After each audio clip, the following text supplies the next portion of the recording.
है एक वीडियो वेखो यार, मजा ना आवे ते फिर क्या।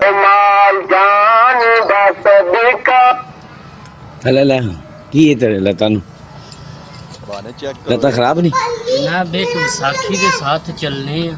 थले ले फिर उतर थले उतर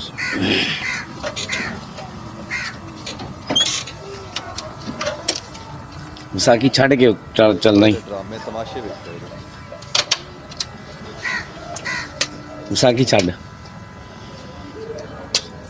नहीं ए जनाब पूरी है बस्ती नु पता है मैं- विसाखी के साथ मैं चलना। पता कि तेरी जान को नहीं छड़ी नहीं है विसाखी तार सीधा हो गया टोर बस्ती वाले में एवं बलांग होएगा तू बेस्त होएगा विसाखी छड़ फिर टोर माफ़ी हो सकती तेन मैं महकमे का बंदा हूँ मैं उन्हें बुला लेना तो तेरी इलाज भी करवाना लत्त का ठीक है तो डॉक्टर भी आ जाने सारे आ जाने तो बेहतर है कि जान छड़ानी है ना तो फिर एनू छड़ दे विसाखी छड़ ते टुर तो फिर मैं तेन माफ़ी दे दियाँ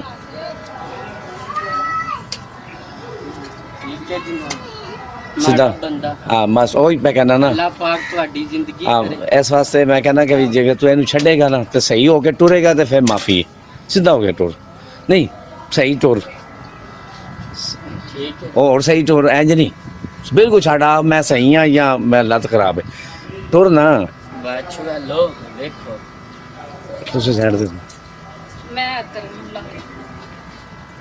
इधर आना किधर चलना है एक मिनट आ सी ना इधर भाई हूँ ना अड़ेका ना बनाई साफ सही सही तरह टुर ठीक है हाँ सही है जी बिल्कुल ठीक है जी अल्लाह जिंदगी दे। चल ਇਹ ਲੋਕ ਤੁਹਾਨੂੰ ਤਕਰੀਬਨ ਹਰ ਜਗ੍ਹਾ ਤੇ ਨਜ਼ਰ ਆਉਣਗੇ ਇਸ ਤਰ੍ਹਾਂ ਦੇ।